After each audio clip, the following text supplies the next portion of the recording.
Hey everybody, we are back.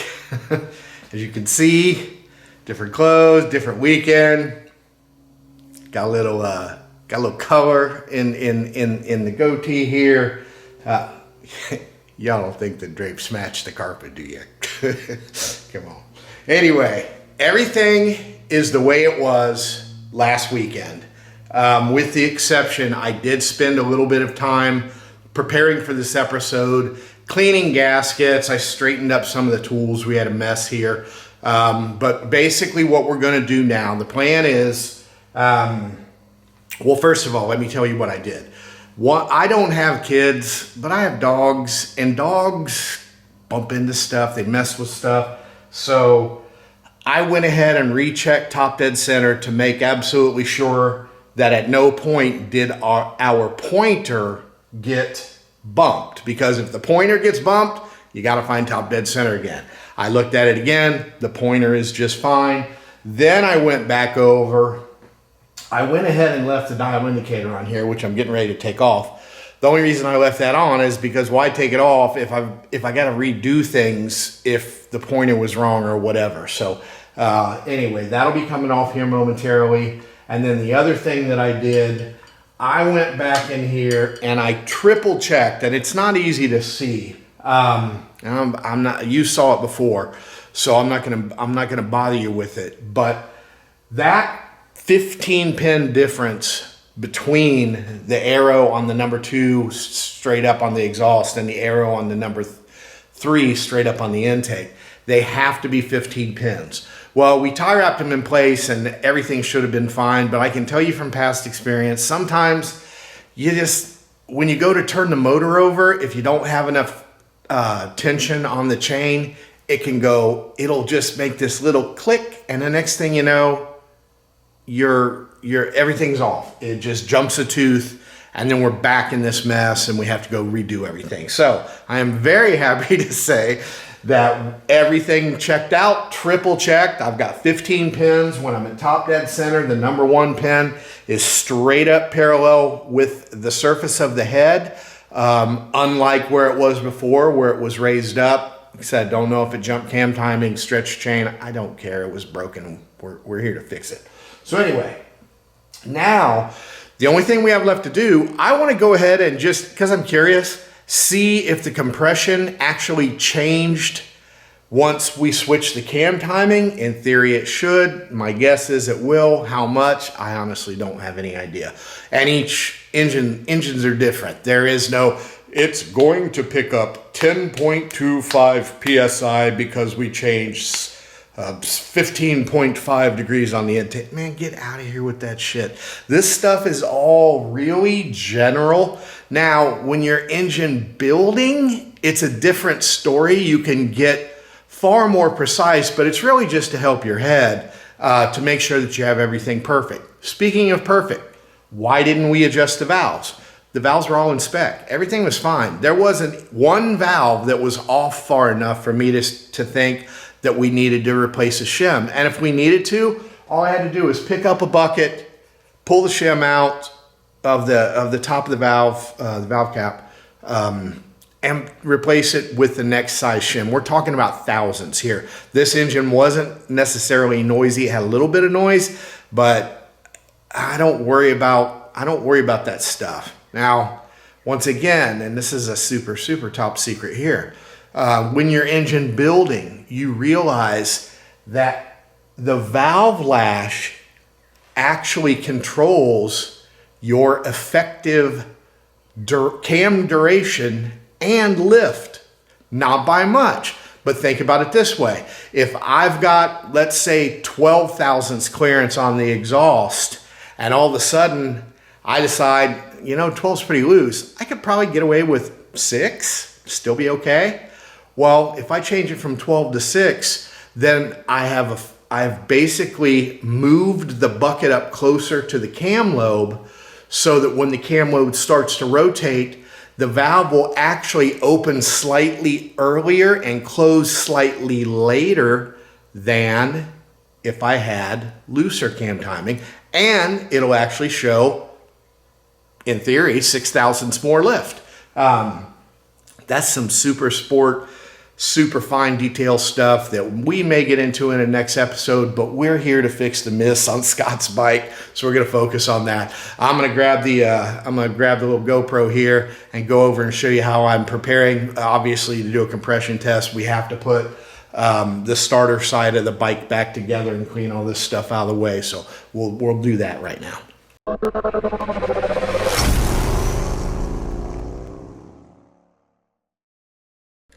All right, here we are. I cleaned up this gasket surface. All it takes, razor blade knife and a stone. I like to go over them and just make sure that I don't feel anything up on the top edge. So these things are nice and cleaned off. Of course, I also cleaned up that side of the engine, which I just pulled the rag off of. Listen, this is what I'm talking about. I spent more time cleaning gaskets and gasket goo off of this than I will spend putting it all back together. Look, when you buy the gaskets, you see this little teeny band of gray silicone here and this little teeny band of gray silicone there. That is not Suzuki saying, hey guys, why don't you take these gaskets and dip them in a bunch of glue and put them on and make a giant mess. That's them saying, that's all you need. We did it for you. Embrace the fact that it's done and don't put a bunch more crap on there. So anyway, we've got new gaskets here. We're going to put those in. I mentioned before that we're going to put in some of our billet starter pins. These are just insurance. Oh, that brings me to another point. I also spent quite a bit of time looking at this cover because these covers have a tendency to fracture and break. A lot of times they'll fracture in here when the bike kicks back. That's mostly in build engine applications. This is a stock application and the motor's nice and loose, but still you can break these covers if your battery goes dead. So I inspected the cover. Everything's okay with these. Now we're going to put our billet starter pins in. Really simple. On this one, there aren't even any shims or anything to worry about. And then on this one, you do have a thrust washer on the back and a wave washer on the front. Set Mr. Camera down here, pull that out, slide that in, and we will be ready to put that back together. And then we still have to fix this kickstand situation. I spoke to Scott. He had no problems with us putting on one of our adjustable kickstands. I don't know if you guys noticed, but he has a little bodywork damage where the bike fell over. He doesn't want that to happen anymore, so we're going to put one of our what affectionately known as BrockSTANDs in here so that he doesn't have to worry about that. And then I'll also address the kill switch issue when we do that, but that'll be at the end. Let me go ahead and put these parts on here and we'll get ready for that compression test. So as I was putting in the starter gear assembly, my mind just didn't let me think that this thing sat in there all by itself with nothing else. I mean, this obviously, this idler gear obviously has a wave washer. And this doesn't have a shim washer, doesn't have a wave washer, doesn't have anything, which doesn't make sense to me, understanding how Suzuki works and having some backup knowledge. So what did I do? Exactly. I looked up in the manual, the part, and what do I see here? Oh, look, it is supposed to have a wave washer. Well, we're going to introduce you to a term some of you know, some of you don't. And it's called witness mark. And if you look at this up close, actually I'll set it down here and use my pointer. If you look at this up close, the light right, see this ring? Well, you can see the OD of this ring is right here. Well, I actually went back and checked all my footage and there was no wave washer when we took this apart. So the next thing I had to do was go and look at the online microfiche to see whether or not the idler wave washer on the Gen 1 Busa is the same as the Gen 2 Busa. And then I had to stop, go over to my other shop and extract this. Now, if I come over here and I put this wave washer in where it belongs, you can see that there is no sign. Oh gosh, maybe a slight sign at some point, but not really any sign that the wave washer was ever there. But that's why we call it a witness mark. It's a witness. It knows what's going on. It sees what's happening. But look at this. If I take this part and I drop this down where it goes, well, now look. Now my witness mark and my cover make the exact same mark. So I know that that wave washer wasn't in there. I didn't just lose it. So anyway, now I have it.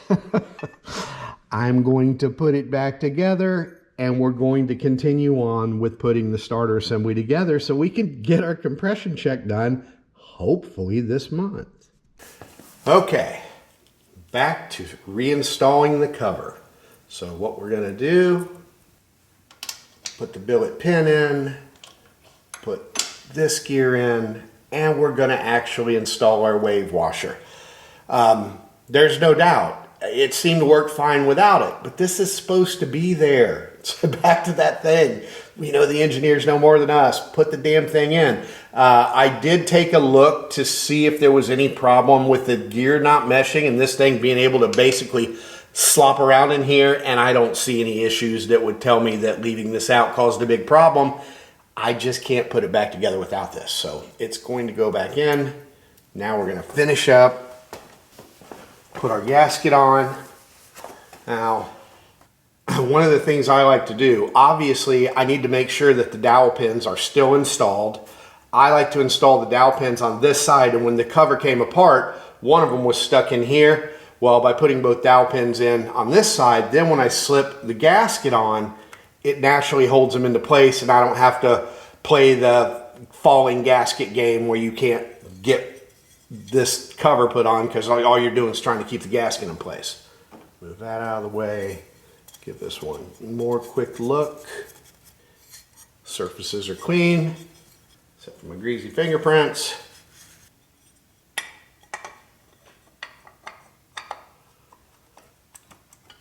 Now, one of the things, sometimes when you pull those dowel pins out, I use side cutters to just pull them out. When you do that, you'll nick them, and then the cover doesn't want to go back on. So just take a file and file it down, and then before you tap them into place or put them back into place, then you'll be good to go. All right, I'm gonna go look at get the torque specs, and actually on these I don't really worry that much about torquing it, but since this is such a sensitive area on the Suzuki's, I'm gonna go ahead and torque it to the book spec. Before I do that, now you don't need any Loctite or anything like that on these cover bolts, but if there is a bunch of crud or gunk or something, clean them off.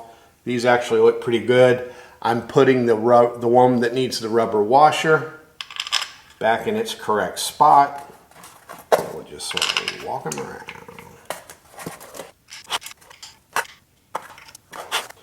That's the other thing. Guys, I'm bitching a lot about this goo, but think about it.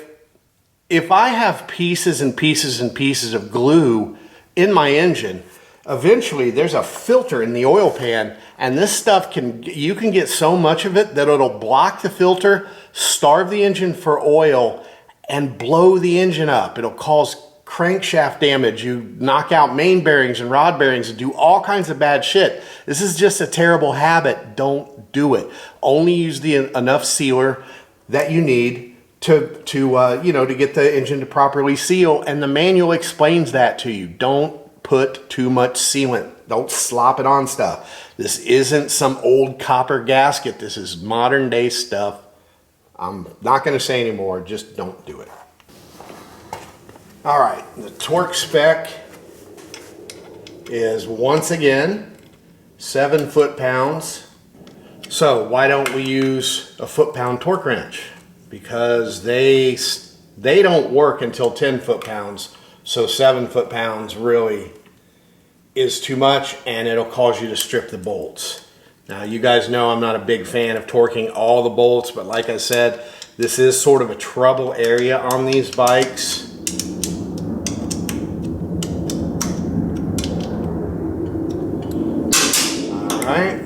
So we are going to, now, if there's no torquing sequence specified in the book, just go from the center out as crisscross as you can. So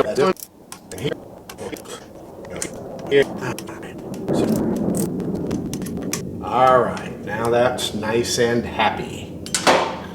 Next, same deal.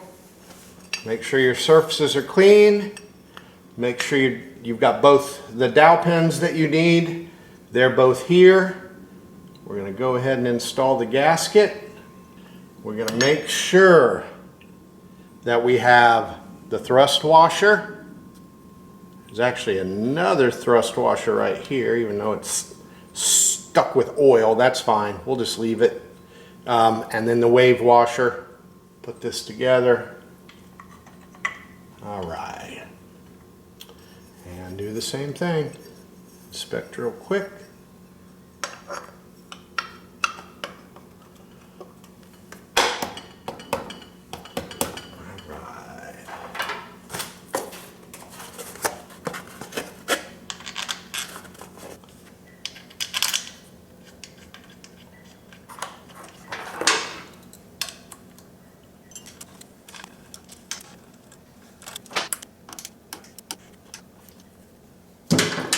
Okay, we're making progress.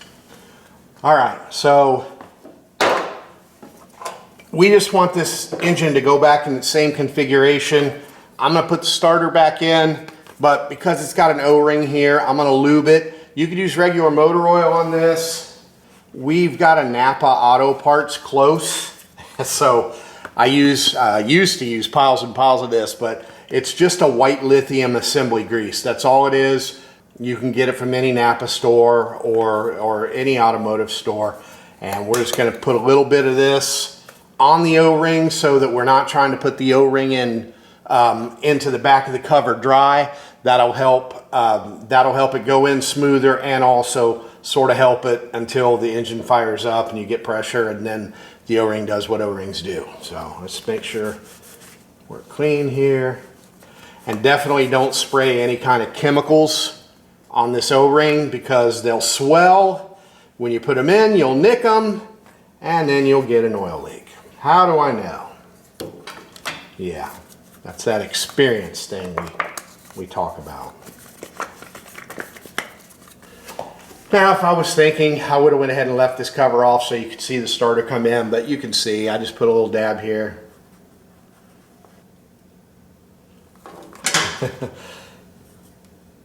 Really, really simple stuff. And then we just slide it in. Kept our 2 starter bolts, put these in real quick. All right, guys, another GoPro insider shot here. So one of the things I like to do, right now I just have a Phillips head screwdriver on here, but you can see the starter has a tendency to move in and out a little. I basically push it as far forward as I can and then snug it up before we do our final tightening. And all I'm trying to do is really get maximum engagement on that other gear. I don't know if it makes any difference, but it can't hurt. All right, go grab the torque spec on that. We've got it snug. All right, the torque spec is tighten bolts securely. I'm not going to look them up, but you can see I've got a 1/4 inch drive ratchet here. I'm just going to put a little tightening torque on there. All right, tight enough.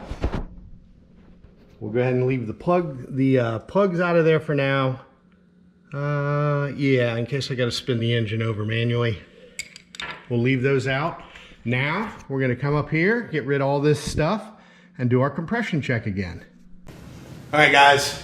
In order to crank the motor over without squirting oil all over the place, I'm going to have to put the stator cover back on.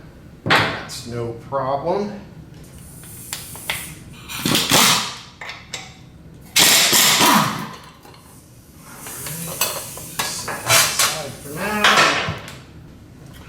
Remove our high-tech pointer. All right, so For the purpose of this video, I'm not replacing this cover or this gasket because I don't have the gasket. And what used to take days to get now takes weeks to get or months to get. So I'm going to reuse this, and if we have a problem, I'll bring it back and fix it later. Of course, unless it's gushing all over, which I don't expect it to be. Looking at the surface here, everything everything came apart real nice. I'll just give it a quick wipe down, see if it's got any gasket residue. It doesn't, for whatever reason. This gasket was not all drenched in gasket cinch. Maybe they worked from that side of the engine when they put in the manual tensioner. So this is still stock, which is great because this is a 20-year-old motorcycle, and we're going to reuse that gasket. Now, I preach it all the time. We're going to Loctite this. Face out of the way, because Loctite and oil don't mix. Same deal. This bolt does have just a little thrust washer on it. There's no goo on this, so we'll give it a quickie wipe down and a drop of Loctite. Put it back in. You don't need to go nuts with this stuff. One drop will do. Some guys just cram it on there, man. That's fine, it's not gonna come loose, but if you ever need to take it apart again, that turns into a real hassle. This is definitely one of the pieces that it's very difficult. I mean, I could put a wrench on the other side and torque it, but the torque spec is do not effing fall off ever. So we're just gonna whack it nice and hard with this Mac Tool impact driver.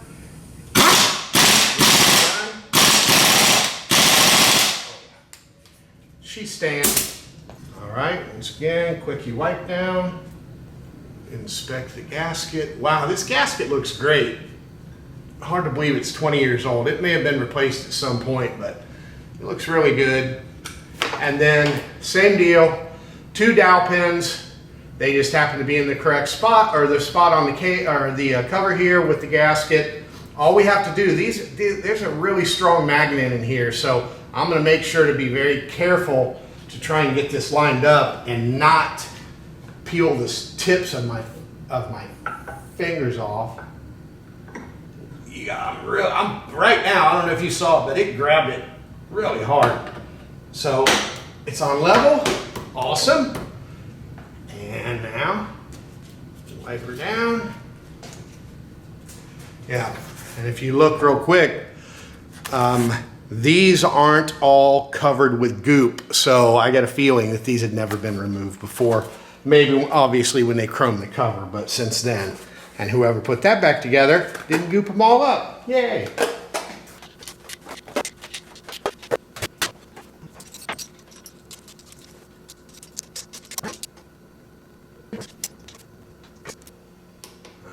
We're just going to go around them to make sure I didn't miss one. If we were at the racetrack, there's no way I would be torquing these. All right, done. What else? We will obviously need a battery.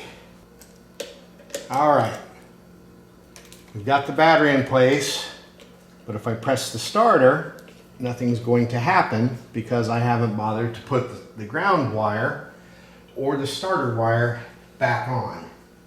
I made a mistake. See? Isn't that cool? It always happens. Not always, but I used the manual to correct it. I really thought that this wire went on the back of the engine, but I'm getting engines confused. This is the ground wire. It does go to this starter wire here. There's no Loctite on it. There's no gasket. That's perfect place for it. And we still need to reinstall the starter wire. So let me grab my socket. We'll do that.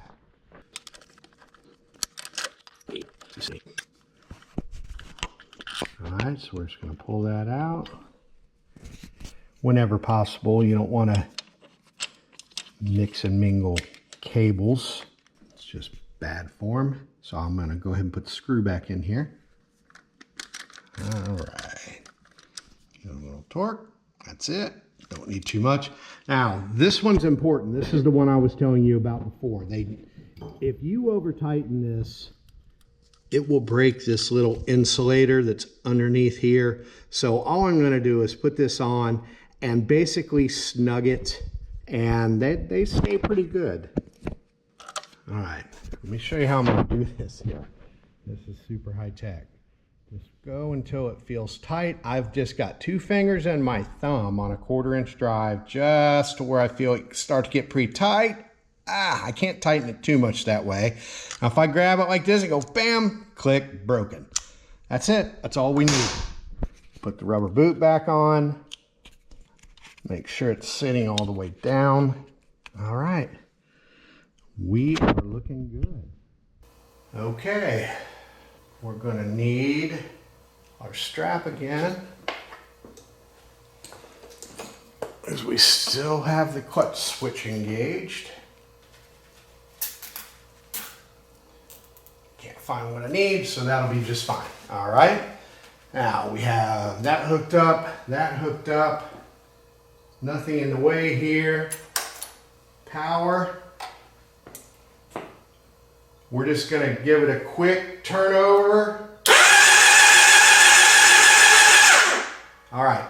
So, one of the things I mentioned previously is that we want this engine to go back together the same way it came apart. Well, if it was a brand new engine with no oil, we'd be using that white lithium grease on the cam lobes. But since this engine wasn't taken apart, I'm just going to show you a close-up here. When I spin the starter over, once again, we'll go to the GoPro. When I spin the starter over, let's try here. We'll look at that one. Do you see the cam getting oily? That cam's getting oily. They're all getting oily on their own. So this bike will be ready to start right back up after we do the compression check and reinstall the valve cover. Let me go get the compression tester. I have flipped back to our original numbers, and cylinder number 1 was 173, 2 was 175, 3 was 172, 4 was 168. Stop the video. What do you guys think it's gonna go to? Is it gonna change? Went from cam lobe center of, what did we have? 95 on the exhaust, and 116.5 on the intake. Now we are at 98 3/4 on the exhaust, 99.5 on the intake. That 16 degrees on the intake should make a difference. Let's see what we get. Is this bike really as low on compression as it says, or is it fine? We already did the compression check and the leak down. We know the engine's fine, so whatever it is, it is. I'm just sort of curious. All right, I'll try to keep it there so we can watch together. Formerly 173.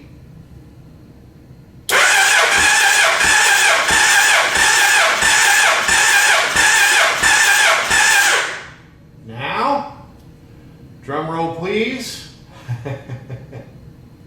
164. All right, let's note that. Oh, ha. Okay, you guys, you're looking at the gauge. Did you spot my rookie mistake? Exactly. Remember what we talked about? If the cylinders are blocked up, they can't get enough. So we're going to pull these over. Brace that, make sure we're tight. Try the key. Let's try this again.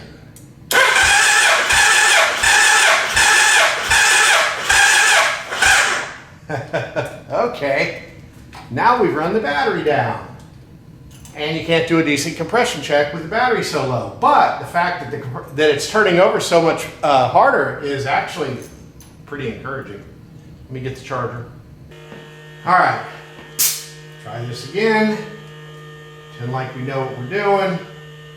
We have this charger on it. I got it on start. See what kind of spin we get now.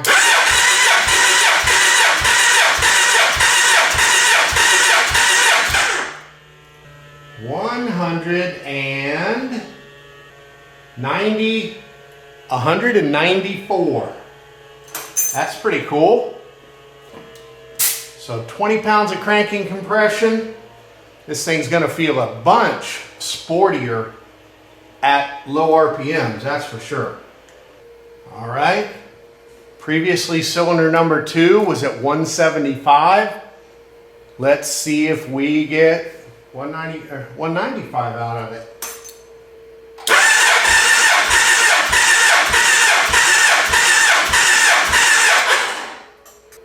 $194.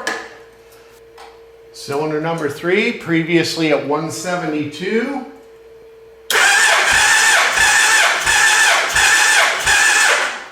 Battery's going dead, all this cranking. Hold on one second. I'm gonna put it on start again. All right, guys. The battery, the battery has basically gone dead. I told you they don't work like they used to. I'm gonna let it charge up for a minute. I'm not gonna bore you guys with that, and then we'll come right back after it's charged. I'll give it maybe 5 minutes or so. It's at 12.4 volts. We'll get it to come back up, and then we'll try it again. All right, everybody, we're back. I let the battery charge up for about 20 minutes. It got up to 14 volts. Now we're back to where we were when we first did our testing. So I'm gonna continue on with cylinder number 3 here, see what happens.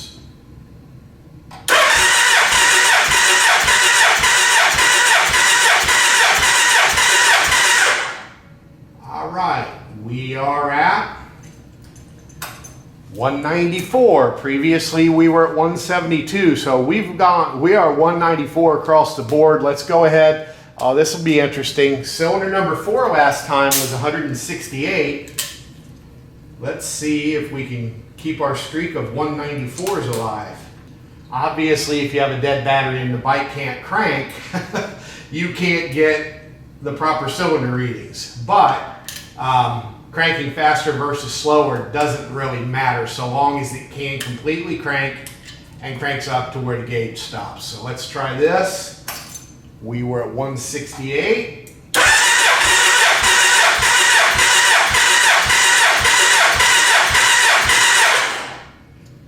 And we are now went from 196 or 168 to 196. I love cranking compression. And you gotta figure, guys, gauges and this kind of stuff isn't the most accurate. But I can tell you this. I'm gonna move this back. Back in the old days, a tuning secret was to adjust your cam timing to get maximum cylinder pressure. Especially the dirt track guys really like that because they thought the more cylinder pressure they had, the more torque they were going to have coming out of a quarter. It seems like it has merit these days. And but if you're a car guy, you're not going to quite understand what we did here, because with cars, the intake and exhaust are ground. What's called the lobe separation angle is ground into it for you. With motorcycles, since we can independently adjust each cam, we can change that angle. We can change the lobe center on the exhaust and on the intake separately.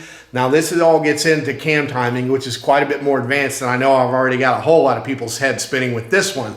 I think at some point we will get into that, but I've got to find the right circumstance where I think you guys will really understand. So now all I'm going to do is put this thing back together because, oh no, we got to fix that kickstand.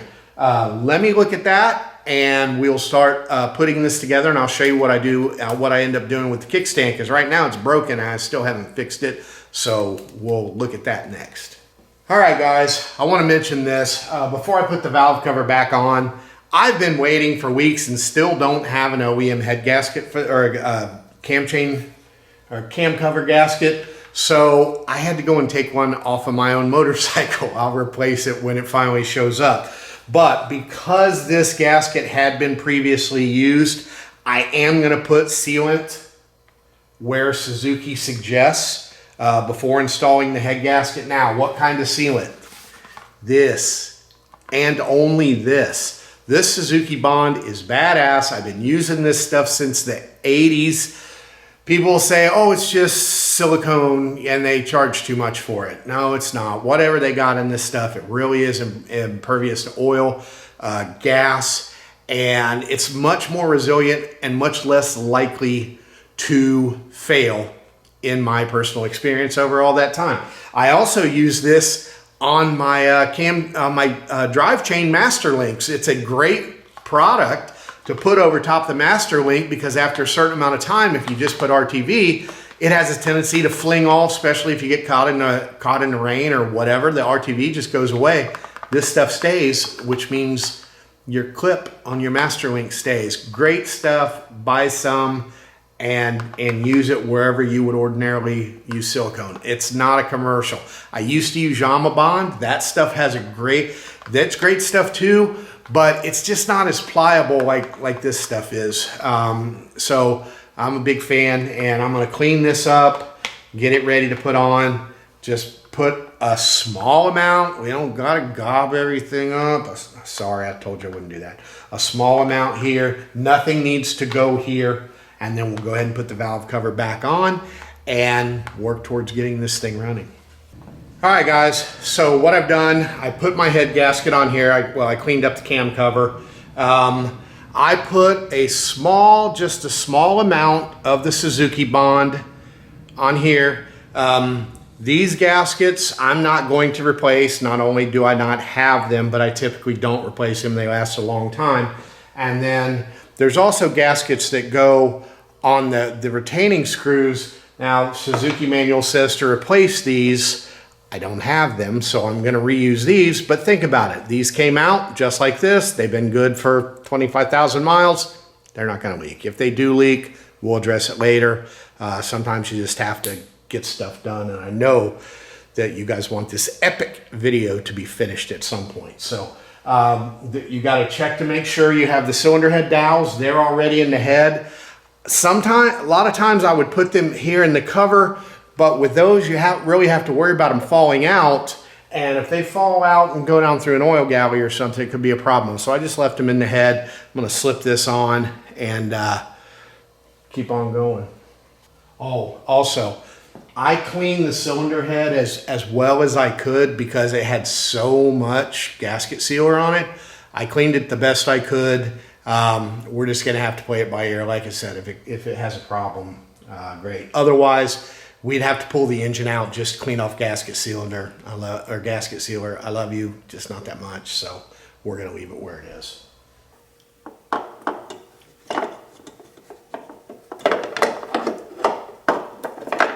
All right, if you saw, I had to sort of weasel it in there. Now, drop it straight down, looky there.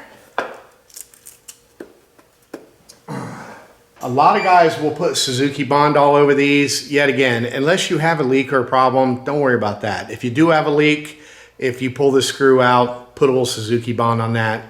It will never leak again, but it will be hell to take apart next time, and you will ruin it when you take it off. All right, guys, so the torque spec on these bolts is 10 foot-pounds, which would be what? 120 inch-pounds. I'm not going to torque them. They're shoulder bolts. You could get in big trouble if you over-tightened them, so I'm just going to snug them. I don't believe I've ever torqued any of these, and I don't believe I've ever had any of them leak. We will put the spark plugs back in using our handy-dandy spark plug insertion tool. I am going to find a little bit of anti-seize. One of the things I like to do is put just a tad of anti-seize on the threads. Leave the first couple threads without any anti-seize on there.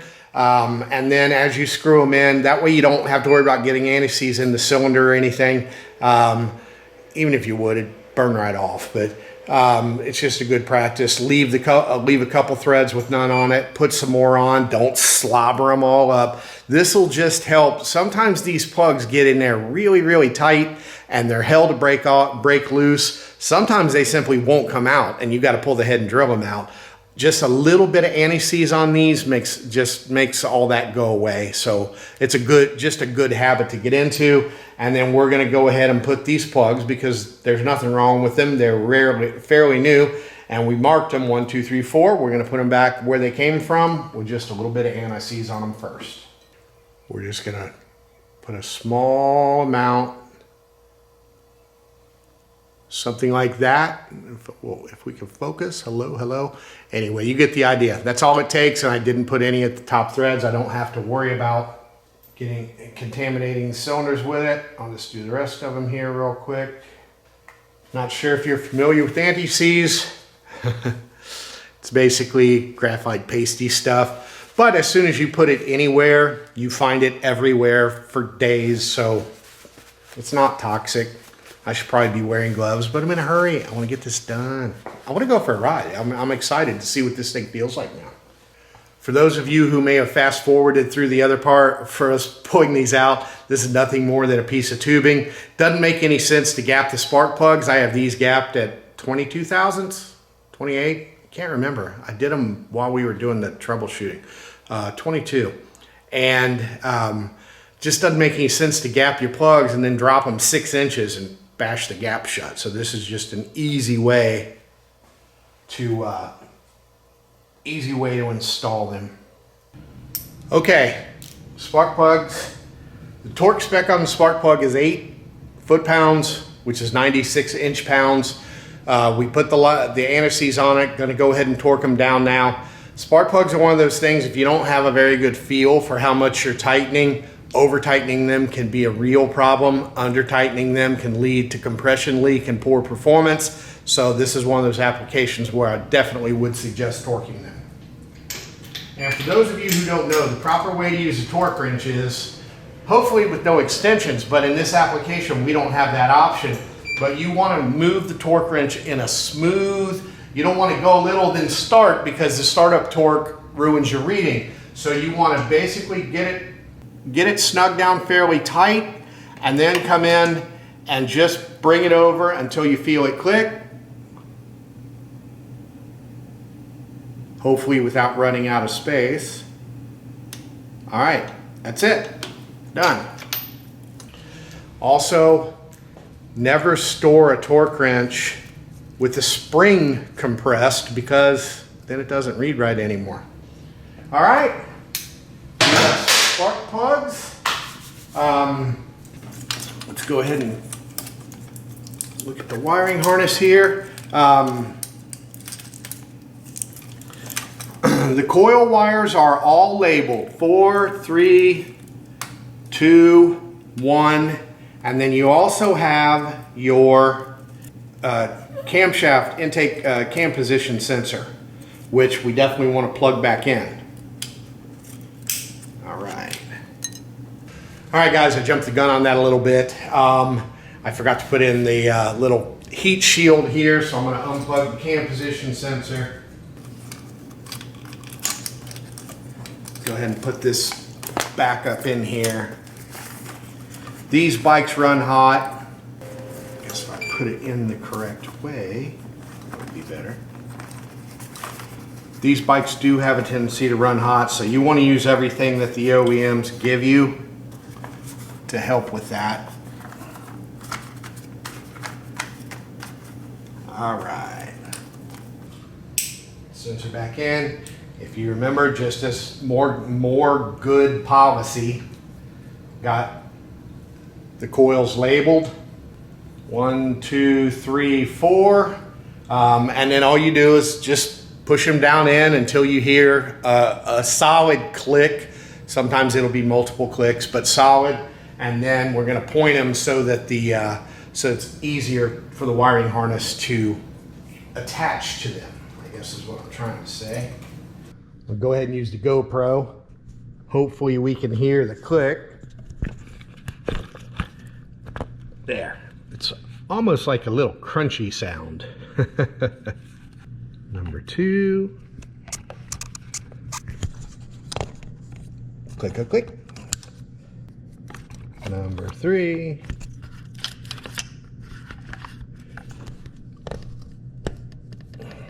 You want to make sure you get them all the way down.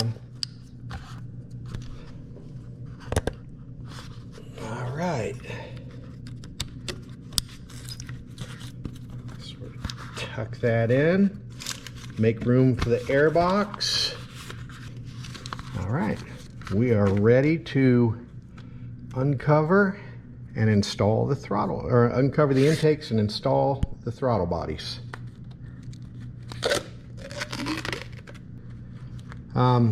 One of the things I like to do, this bike's sort of old, so you can get a little bit of dry rot.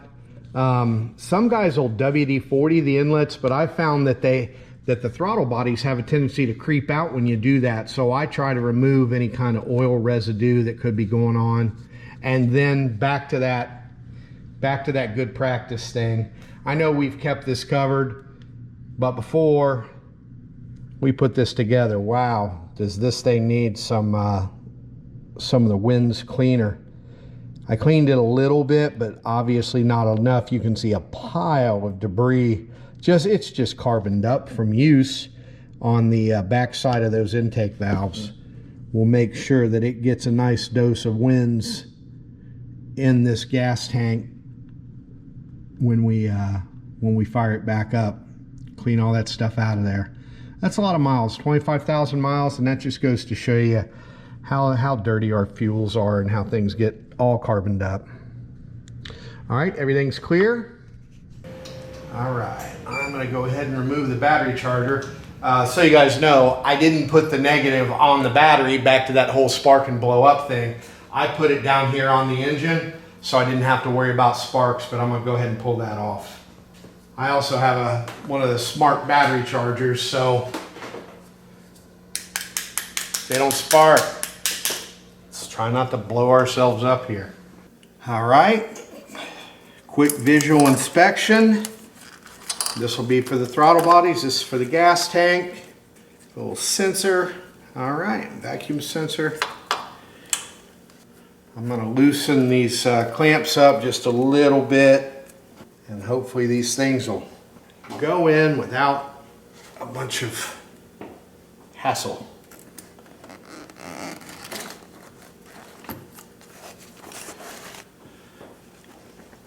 All right, there's that. And they have to go all the way in. You can see what we've got going on here. I'm pushing on one side, it's falling off. I need something to stand on. Ordinarily, I would just lower my lift, but then I got to reset up these cameras. I want to go riding. I don't want to mess with cameras.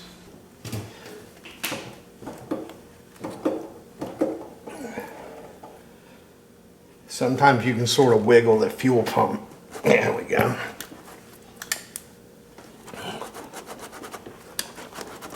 There we go. All right, that's all I needed. I just wiggled the fuel pump a little bit. Everything fell into place. I'm gonna grab the GoPro again. As you can hear, my dogs are going crazy.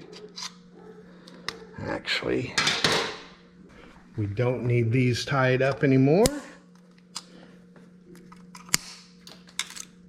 Get that out. And then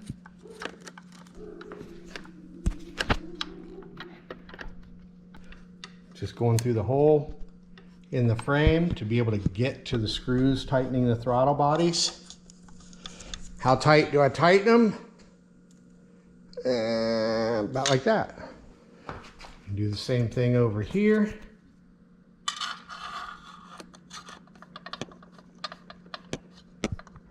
Check, make sure they're not squeezing out as I tighten them. And this is tightening up cylinders 3 and 4 together. The other one tightened up cylinders 1 and 2. Once again, how tight? About like that. Tight enough for them to work, not fall out, but not too tight that you strip it. You know, pretty much like everything in the world.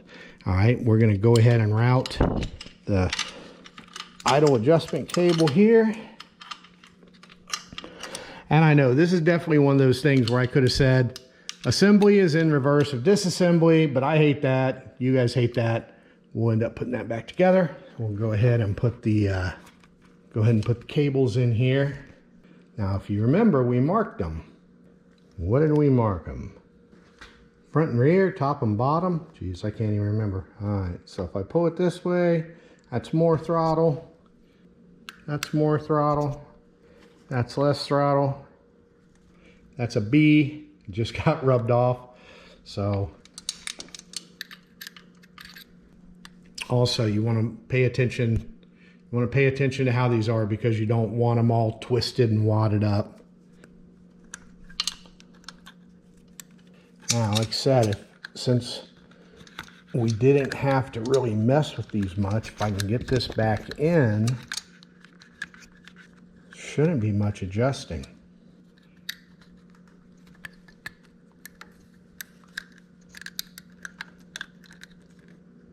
Oh, duh.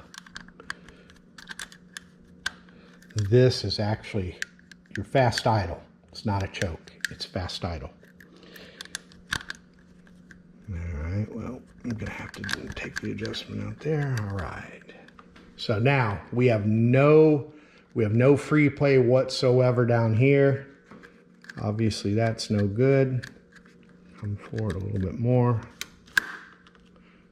You have to have free play. Otherwise when you turn the throttle or you turn the handlebars, the bike can idle up.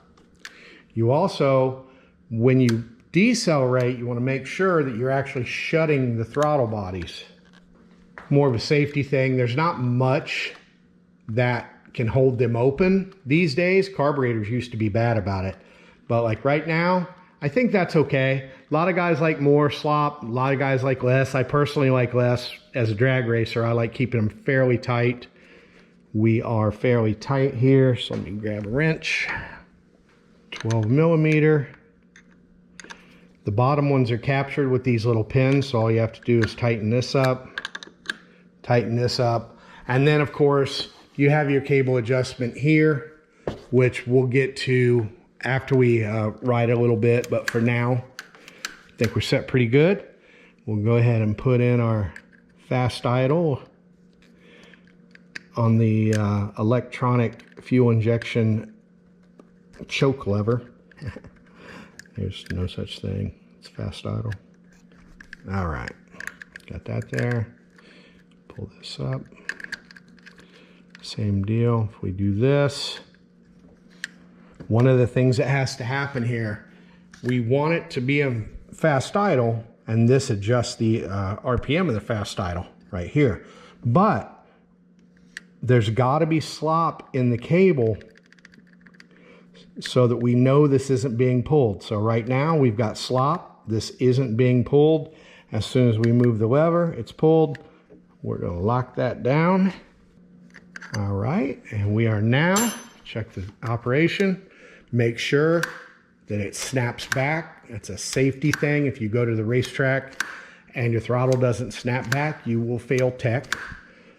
Plus, it's a safety thing for yourself. You don't want the bike you don't want cruise control on a motorcycle this fast that's accidental. All right, we are now ready to put the airbox back on. So I'll grab that, and we're gonna switch cameras. You can see the seals have degraded.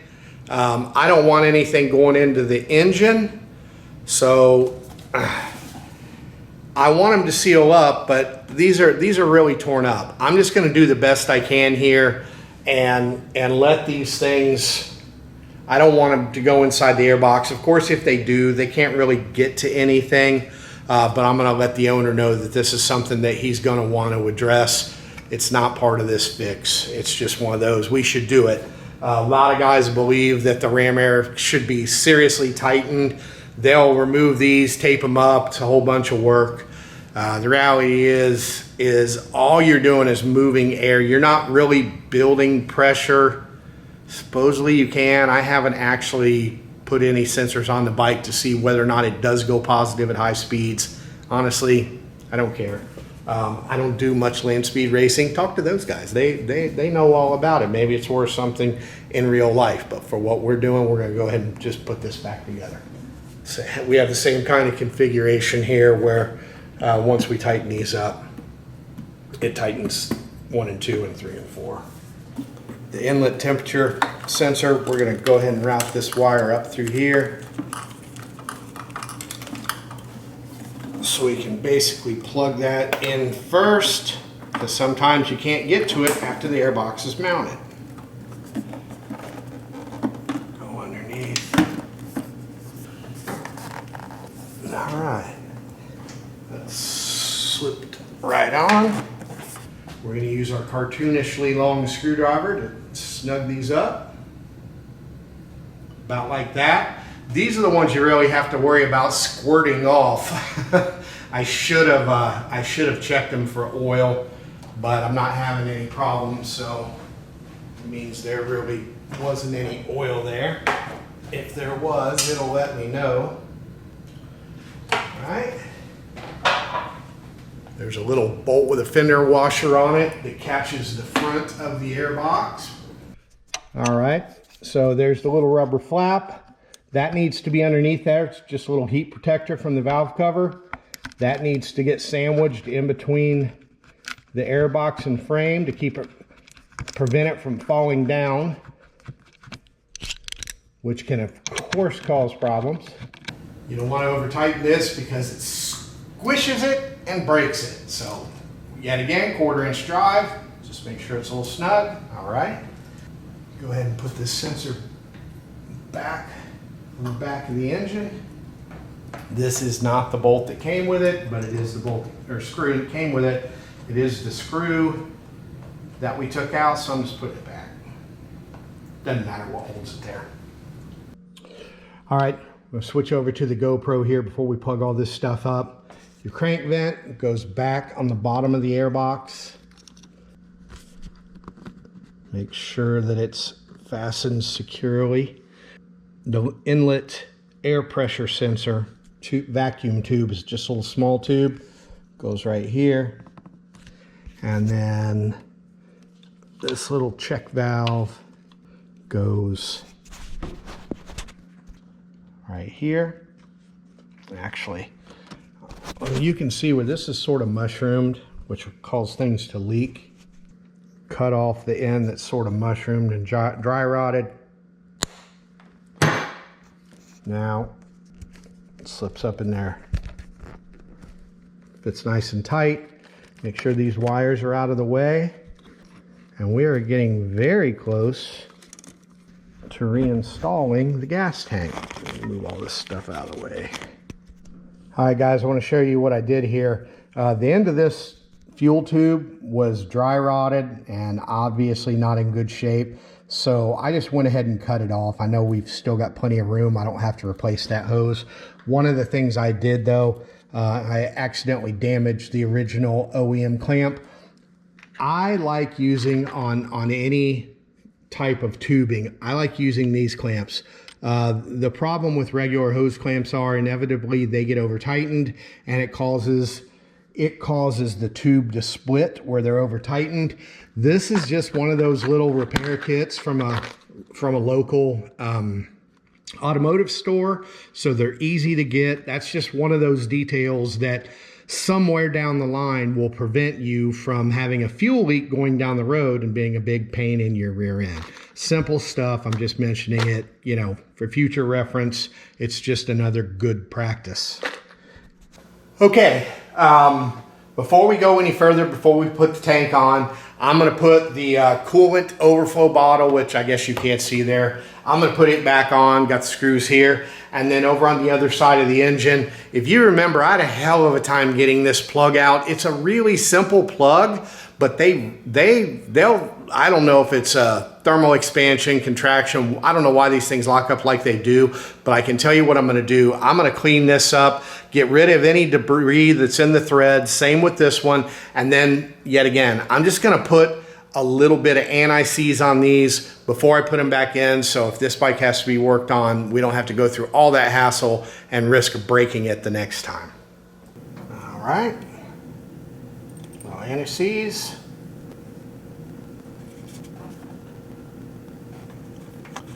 We are definitely going to pay attention to the torque spec on this. 8 foot-pounds for the top, 96 inch-pounds, which we're already set at. There we go. And 10 foot-pounds for the big one. So we're going to go up to 120. All right. 120. And then hopefully we won't have such issues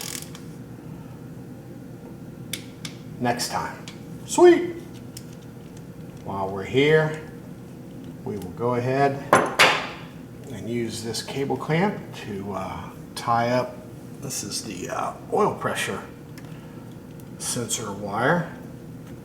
Get that tied up, put it back where it belongs. I'll find the screw for that. Have a pretty screw here. All right, done.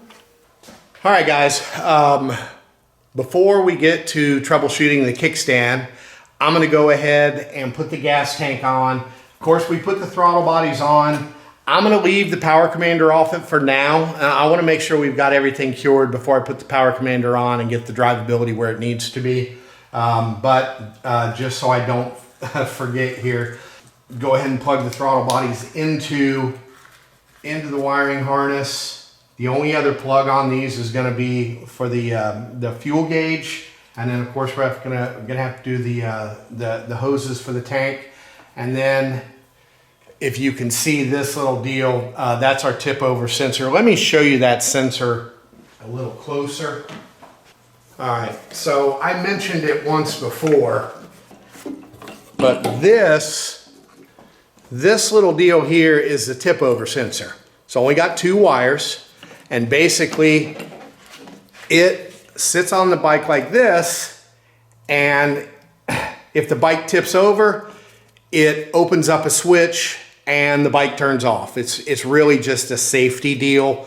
But if you forget to plug this in when you start the bike up, it'll run for a second, quit, run for a second, quit, and it'll just keep doing that until you plug the darn thing in. So let me just sort of show you, and then I'm going to weasel these overflow hoses down through here at the same time. I can barely do anything left-handed. All right, that slides down like that. Set it down here. Go ahead and plug this in. I'm not going to bother you with plugging all these lines in. If you go back to the first video, you'll see how we did it when we took the tank off. All right, just a couple little short hex head bolts to hold the tank down. You got to position it. Now, one thing you want to make sure that when you tighten these, let me show you. The way these tanks work, if you see that hole, when I raise up the tank, I could actually move it back and forth a little. So my job is to get it lined up where it needs to be so I can put the bolt in like that. So why does that matter? That matters because these can move back and forth, so I want to make sure that the bolt holes are going to line up correctly up at the front of the tank before I tighten up the rear of the tank. Is it a big deal? No. Does it make things less of a pain? Yeah, it does. All right, and I don't even have to tighten them, and in fact I don't want to tighten them, but now I can tighten this one up, and you can see this. Tighten this one up. Make sure that you don't pinch these wires underneath this little bracket, or you cause yourself untold grief. All right. All of these things I'm telling you about are from experience, from doing the crap wrong. I got to tell you about this one though. One of the hardest troubleshooting I ever did. A buddy of mine had an '89 Katana, and the way those bikes work, the gas tank was here, the seat was here, and the inlet to the airbox was under here. Well, when you put the gas tank on, or the seat on, you couldn't see any of this stuff. Well, my buddy had put a tank bag on, and it had a strap that ran up the front, and then his tank bag was here. Well, we take the bike out and run it, and it would miss and spit and sputter, run crappy, only at high RPM. Well, we come, take it apart, don't see anything wrong, put it back together. We do this, I don't know, 100 times, maybe 1,000 times. It seemed like it was terrible. The problem was the tank bag would, when you put the tank bag on, the strap for the tank bag would get sucked into the inlet and block the airflow to the motor, so it was running crazy rich and spitting and sputtering. And then when you took everything apart to go see what was wrong, it fixed the problem and you never saw it. Oh my God, that thing drove us crazy for weeks. So anyway, this is all the kind of stuff you learn, but the only way you learn is to do it. Don't be afraid. Work on this stuff yourself. You can do it. It's just not that hard. None of this is hard. None of this stuff I'm telling you is hard, especially after you do it a couple times to become more familiar. Just a little word of advice, that's all. All right, tank prop. Pull these back out. This is just so we can get the fuel lines back in. You really can't mess this up. There's one connector, click, and there's two fuel lines, and one of the fuel lines is smaller than the other. The smaller one goes towards the center of the tank, the larger one goes on the little fake petcock they've got down there. There could be some gas residue, so I'm gonna go ahead and stick this down there real quick, and then I'm also going to get me a pair of pliers to deal with these spring clamps. Once again, I like the little curved ones. Not too bad. That's not on quite far enough. Going to take a little more effort since I chopped the tip off. Tip of the hose.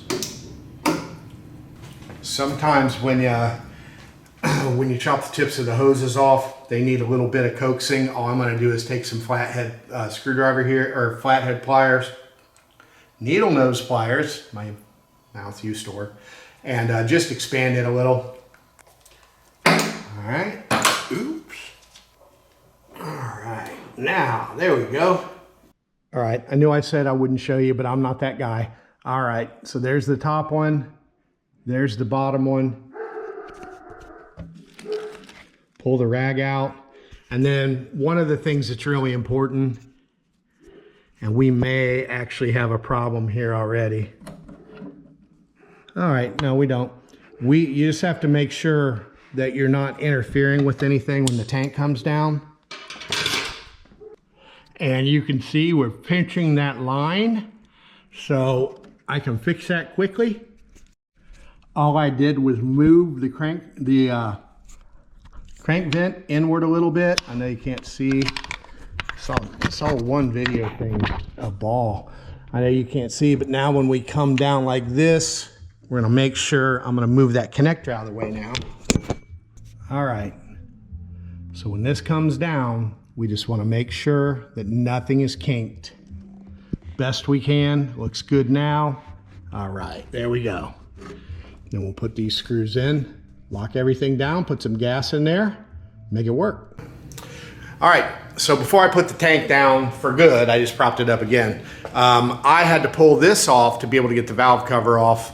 And if you notice, this is it's got a little R on it, which means it goes on the right-hand side of the frame. It's the same as this one here. Some of these are getting a little dry rotted. I'm gonna tell the owner about them, but I'll go ahead and take our trusty GoPro here and show you where it goes. There's a little slot here in the frame, and we put the screw in. Of course, we're doing it left-handed, upside down for your viewing pleasure. I'll just get this pretty much where it goes, and then we'll torque it down.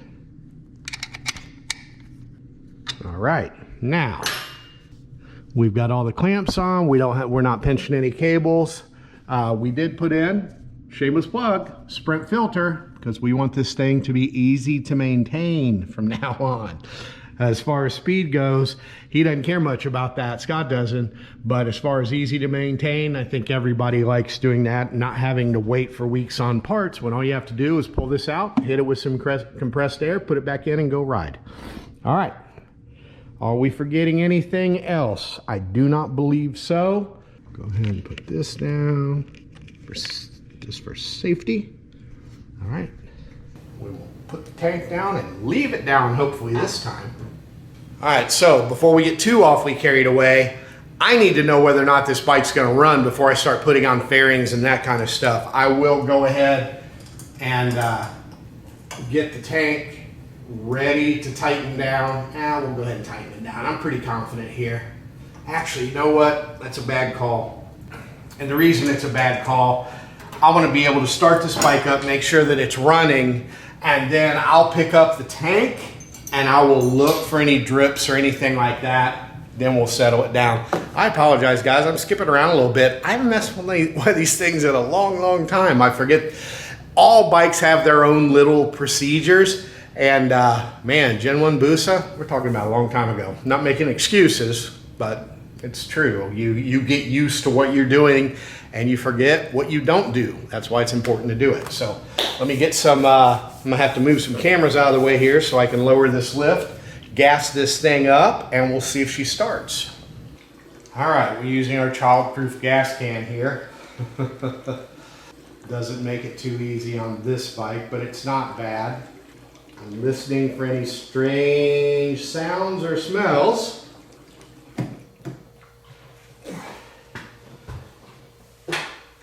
Lift up the tank gently so I don't make sure I don't yank the lines off. Looks good over here. I can get a better view from this side. All right, I'm looking right at the intersections. There's 4 intersections. There's no leaks. We're going to keep going. While I'm doing this, one of the things I want to mention, there was a question or a comment in the very first video. Did you check the gas cap? And that is a great one, because gas caps are another one of those that are really tough to see or to spot, to troubleshoot and verify. That was one of the first things I checked, because this does have an aftermarket gas cap on it. So you can see this is just a piece of metal with an O-ring. This is an aftermarket setup. Going to the GoPro. And you can see what they've got going on here. There's the vent hole. So there was definitely a chance that the vent hole could have been blocked. The problem with the vent hole being blocked is once it's blocked, it's blocked. You can't just change gears and go up to the same RPM. It's either going to prevent flow of gas or it's not. So generally, if you have a plugged gas cap, it may allow some gas to get through, but as consistent as ours was, I don't think so.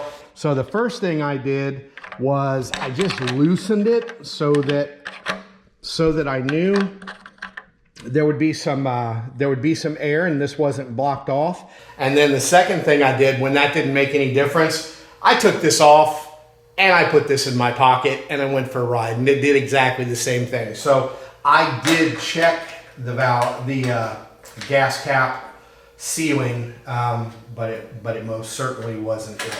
Now, one of the things we're going to do before we put this together, I showed you all the carbon on the back side of those valves. One of the things, I'm lucky at Brock's Performance, if we get a faulty part, like there's an X on this because the cap didn't work correctly, well, we're not going to sell that to our customers, so I get it. Yet again, I'm not trying to be a commercial, but this stuff is truly amazing. All the carbon on the back of those valves. Generally what we do is put a gallon or two of fuel in there. I think we're a little less than a gallon, but then we'll go ahead and put this on. Damn broken cap, hold on. This will treat an entire tank of gas in a car. We're gonna dump the whole thing in here because this thing definitely is carboned up and putting the winds in will do absolutely nothing but clean it. I don't use anything else. I know a lot of people like the mystery oil and seafoam and all the rest of that. Check our videos. I've done A/Bs on this where I'm not going to pull this back apart to show that the carbon on the back of the valves is going to be gone in really 10, 15, 20 miles of riding. But I've got plenty of videos that show it. This is another one of those things. Let's get this thing running absolutely as good as we can. All right. One of the things I've always do before I start a bike up after working on it is make sure the fire extinguisher is handy. Everybody makes mistakes. I've been doing this back and forth and back and forth. God knows what I could have done wrong, but I don't want any kind of trouble. If I do have trouble, I want to be able to hit it hard right now so we don't burn down my garage and house and stuff. All right, fire extinguisher is now sitting next to the bike. I'm gonna pull off the zip tie. Final visual, I don't see anything funny going on, and I've been checking as I go. I don't have gas tank bolts in yet, that's so I can inspect. So, got my light. Let's see what we got. Fast idle.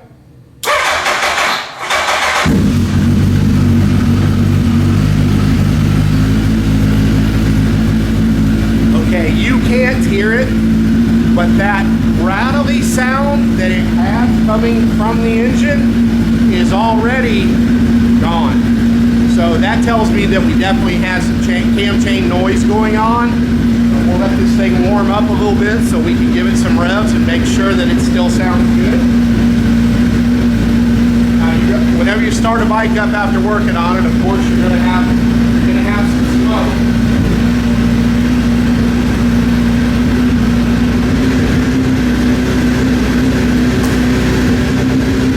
Of course you're going to have smoke. As we were working on it, we had several areas where the engine was dripping oil. Some of it got on the pipe. It burns right off when you start it. It's no big deal.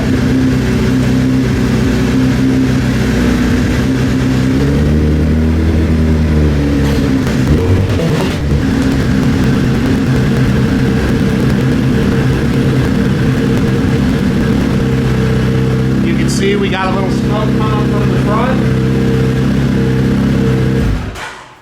When I pulled the valve cover off, you can see where oil drained down on the front of the engine. So I'm going to go ahead and stop right now because I want to get this thing outside. All right, before we try to take this thing for a ride, we need to address the kickstand problem. So we know there's several issues. The one that I noticed was accidentally touching the kickstand with the bike running with my foot. And the same thing can happen if we're going over bumps. Let me show you what that looks like real quickly. All right, now remember the kickstand switch doesn't work or doesn't function if you're in neutral. But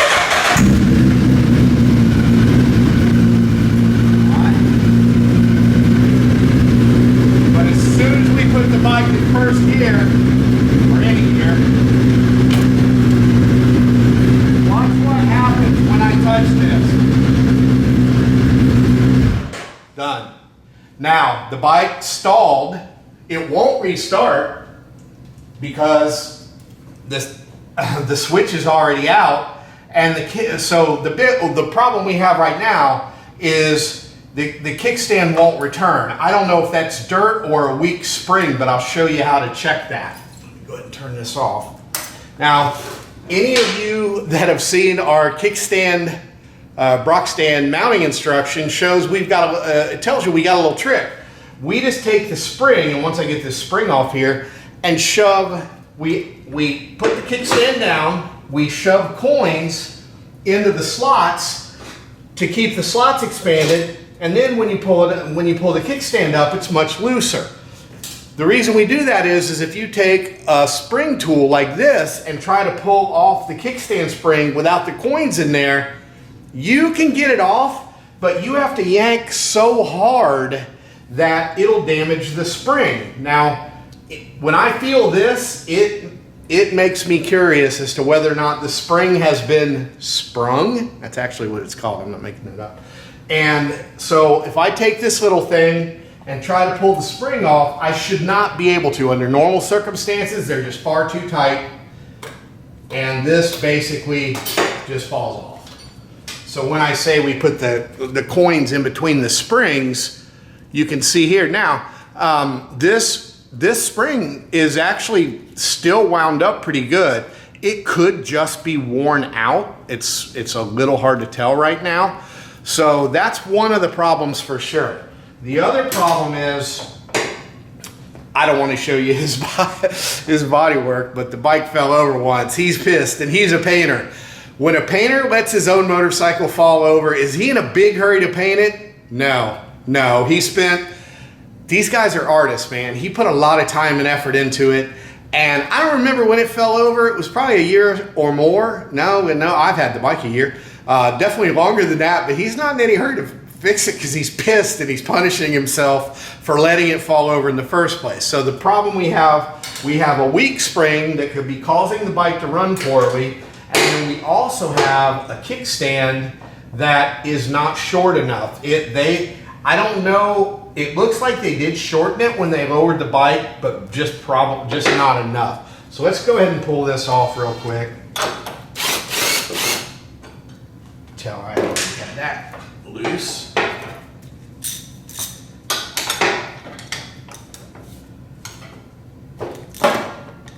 And I can tell you the way this thing, one of the questions I had was there excess chrome or anything like that causing this kickstand not to come up? And I can tell you this thing is so loose, man, it's just flopping around in there, so it's not chrome.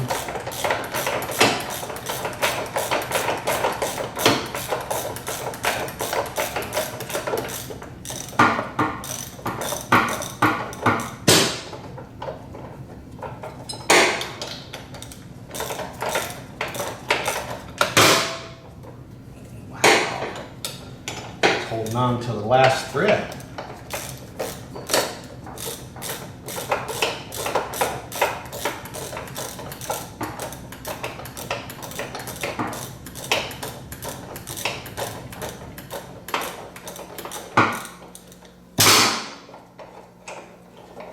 All right. Now, so you can see it was really sloppy in there. This thing, there's nothing really wrong with the kickstand, although this hole here has been wallered out fairly decent. It's not horrible either. So what we're gonna do,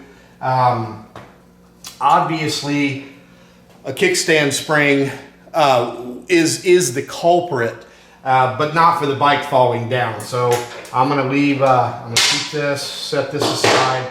We'll go ahead and put on one of my kickstands, and then what I've been doing as I go along, I've just been making notes, right? So don't forget, he's gonna need airbox foam, he's gonna need a kickstand spring, and then I need to place some wave washers on order. Wow, we're gonna have to tighten that up. I'm not sure what went on there before we go for a ride. So we're not there yet. We still have to do a safety check on the bike before we ride it. But I can tell you what, that is totally unacceptable. So let me get the kickstand and we'll put it on. All right. Our kickstands come with Loctite blue. I already have a bottle of it here.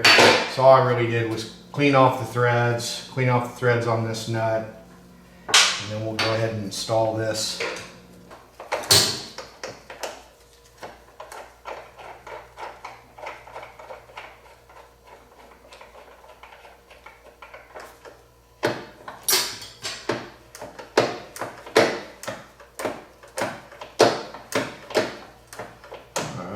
That's in there. We're going to torque it to, all right, so one of the things with aluminum especially, you can over tighten these. That's what I just did. You can see that doesn't want to work. So I'm going to back this off a few flats, check to make sure that it's working smoothly. Put a little Loctite on it.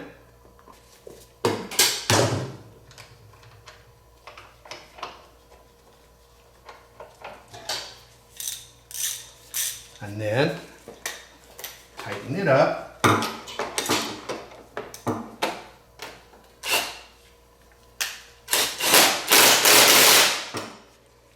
Make sure, all right, now we're moving fine.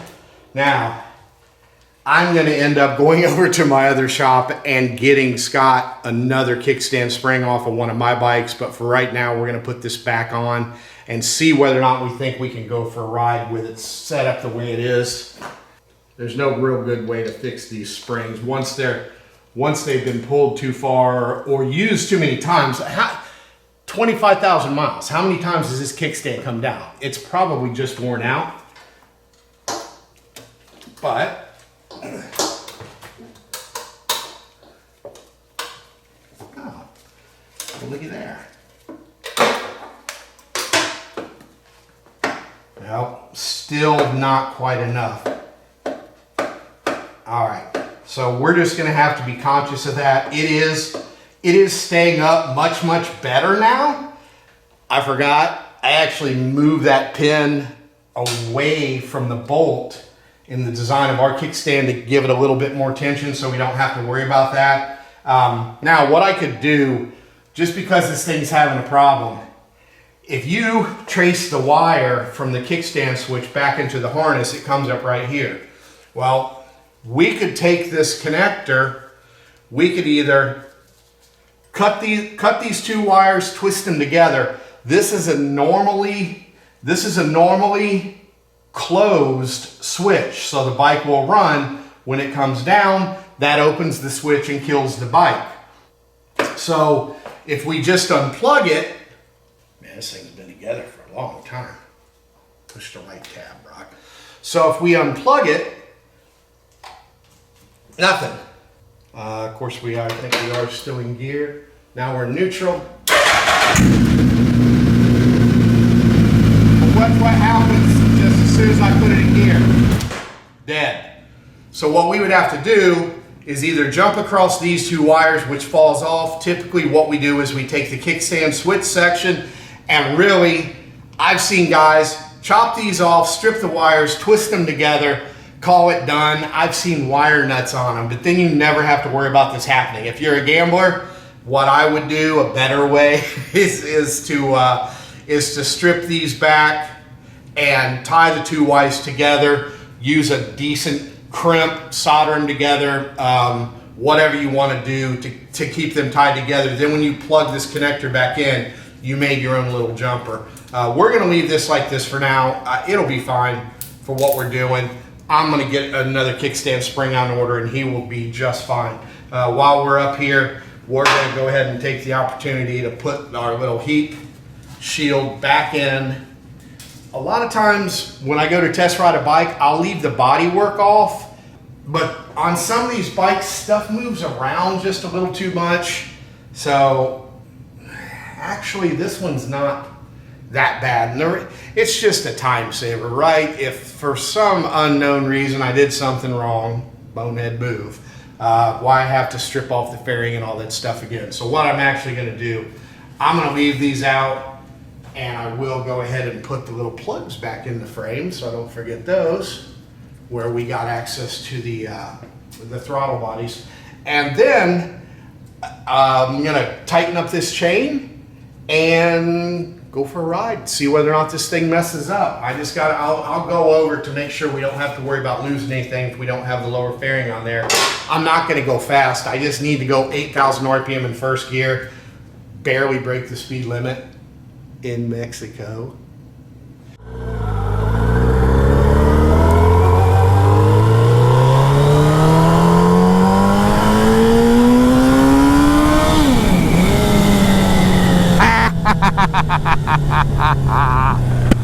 I don't know if you guys noticed, but we just went past 8,000 RPM. We have diagnosed and cured the problem. Now, we'll go for a little ride, see how she runs. I'll tell you what, no power commander on here. She's still feeling really good. I may flash the ECU, I'm not sure. he bought the power commander, and I mapped it, so it's got a great map, so I may put it back in. Well, that was great. Now we've just got to be able to get to a place where I can go fast enough to see red line, just to make sure we are getting all of our revs. But we went straight up past 8,000, and this thing is quiet enough not to piss off the neighbors too bad, so that's nice.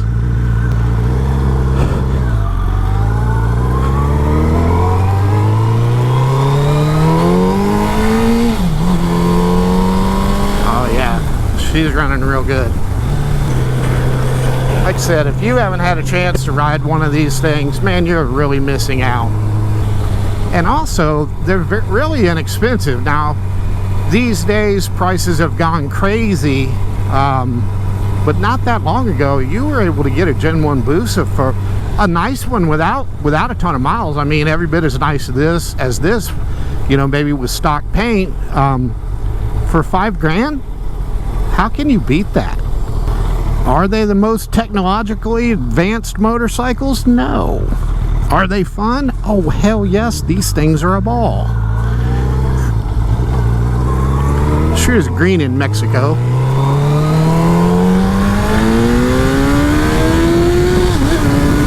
Holy cow.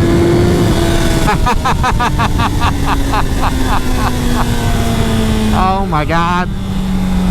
I'm sure you guys noticed I clutch shifted it because I couldn't get it to foot shift. I don't know if I've got the chain too loose or if it was spinning the tire, but this is an entirely different motorcycle. Oh God, I love it when shit like this goes right.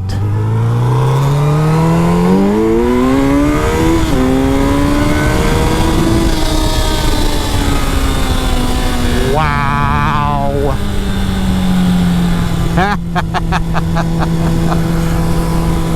Okay, now we have a new problem. This thing is too fast for everywhere around here. Which I'm sure Scott won't have a problem with. He cruises around, but like you said, he's been $150 on it. That's pretty good.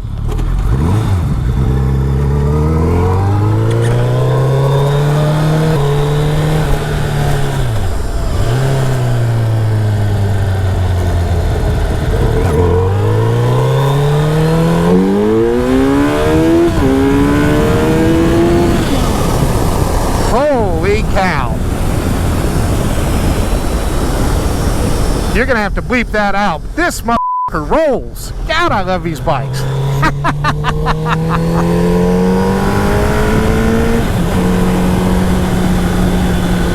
And tame as a kitten when you want to just ride them around.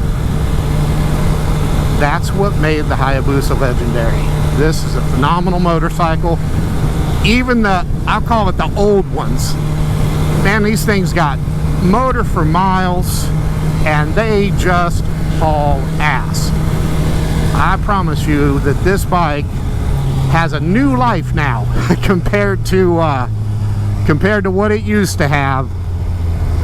It's pretty slammed on the ground, and we were just flat carrying the front wheel through first gear back there. Without an air shift or a quick shift, I can't really get crazy with it.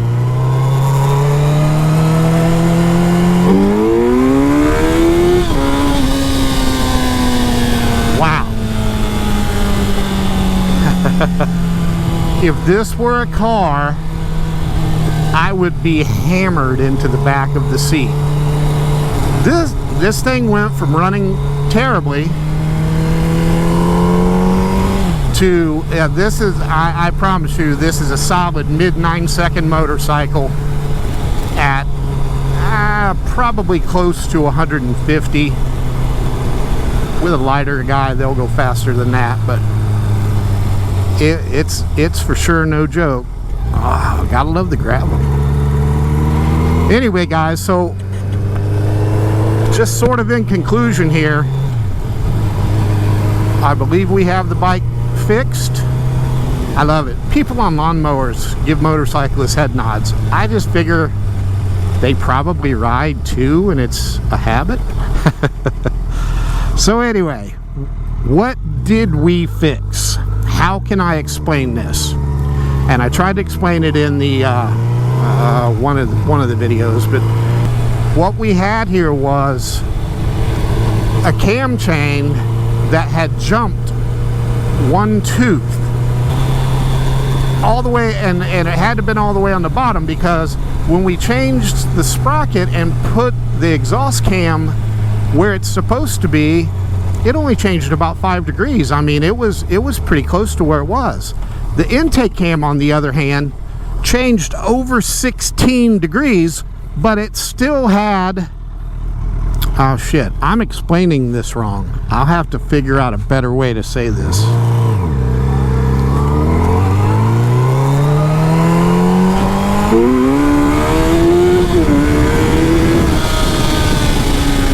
Wow.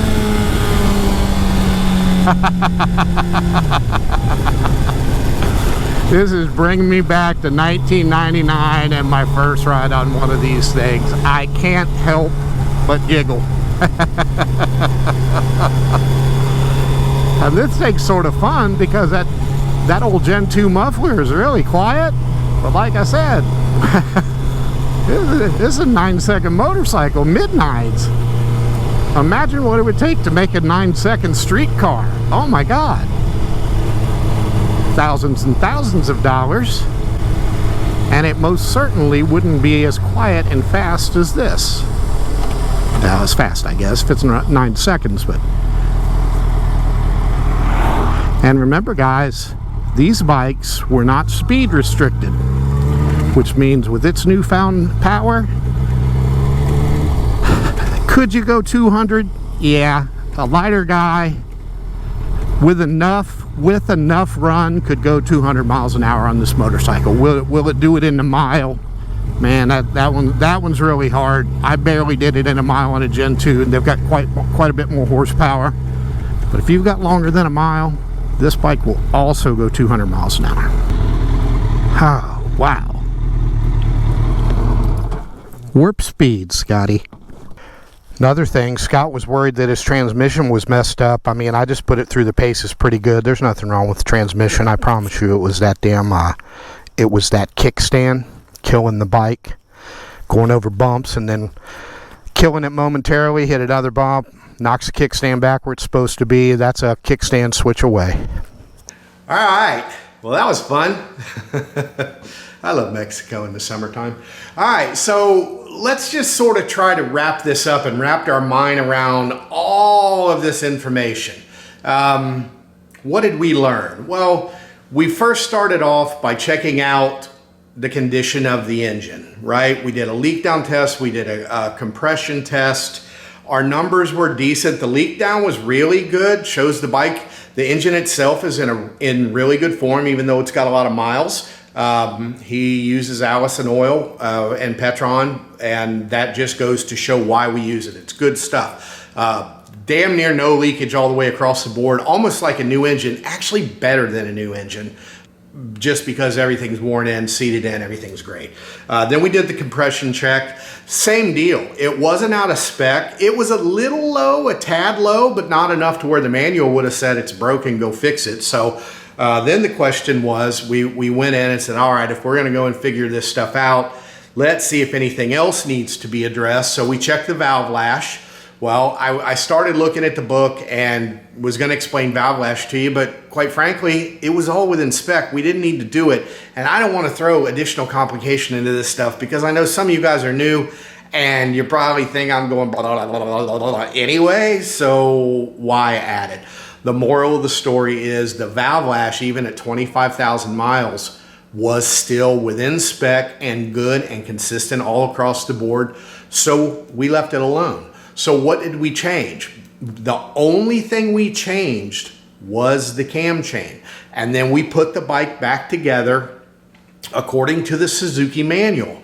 And we lined everything up. Now, exactly what happened, quite frankly, I don't know. Could have been cam change stretch. Could have jumped timing. but I'm going to show you why it was actually, try to explain why it was actually messed up. Here goes, and this is just a little difficult. If it were a modern day bike, man, these things the new bikes have so many sensors on them, there's no way it would let something like this get past without throwing a code and telling you where to look. This one's old, it's a little more primitive. So basically what we have found out over the years is that there's a certain amount of crank, obviously the crankshaft rotates in 360-degree rotation.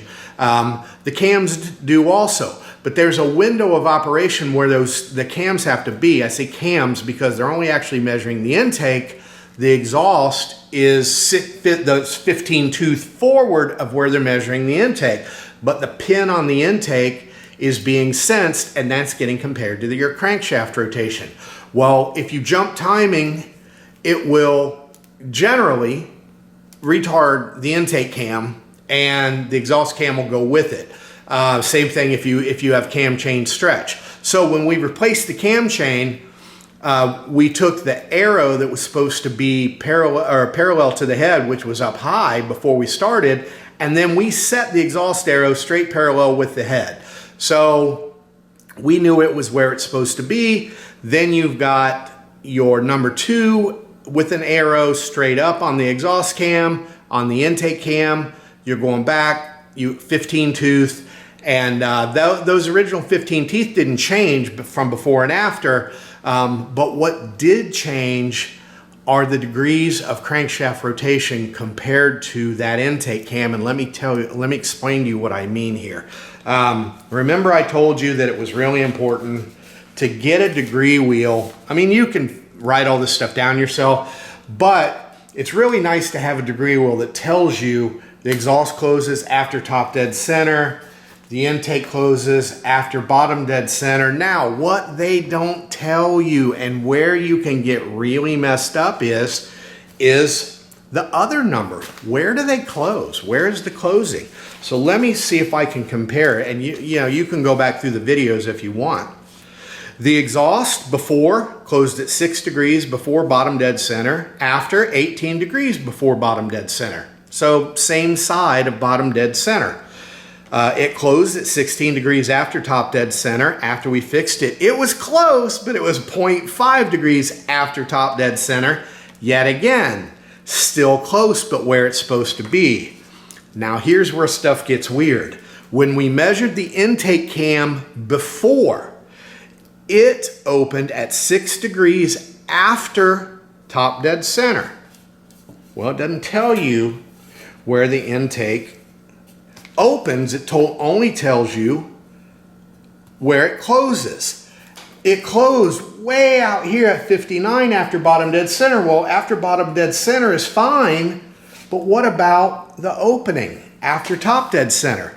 So we counted the positions on the chain. We got 15 teeth. We know everything's lined up. So afterwards, the intake now, instead of opening at 6 degrees after top dead center, it opened at 15 degrees before top dead center.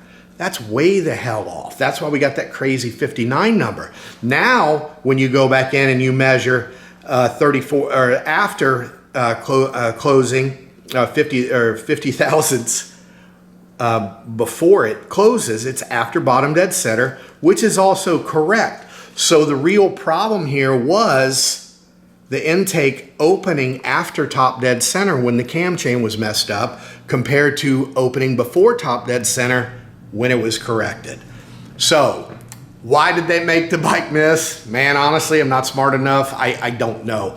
All I know is that if the cams don't degree in completely, there's no way to know. And here's the deal. Could you ever find this out by using the little witness holes in the end of the engine over on the other side? Hell no. No. Now, could you maybe take it back apart and put it back together to book spec and have it work? Yeah, sure, maybe. I don't know. I replaced the cam chain because I knew the cam chain needed to replace. I'm not sure what the service interval is on the cam chain, but 25,000 miles is too long. So anyway, I don't care exactly why it's doing it. I care that we can determine what the problem is, diagnose it, troubleshoot it, correct it, and fix it, which is what we did. I am so sorry. This is epic Gone with the Wind. We've got some people that are going to be like, oh, an hour, or geez, it may blow past an hour. If you guys had any, I'll bet you I filmed 40 hours of video back and forth and setting up cameras. We're going to have to edit all that. I'm sorry, Corey. Dude, you got really screwed on this. Hopefully we can get you behind the camera next time so we only have to have one instead of 3 when I do it by myself. So anyway, I hope you enjoyed this. Now, believe it or not, I didn't just do this because I was bored. There's another motorcycle coming up that has similar issues that we have to cure, and you having some kind of idea that this went on in the engine is going to help you understand why we did what we did on that other motorcycle. But that's a time for later, not now. I am gonna go chill.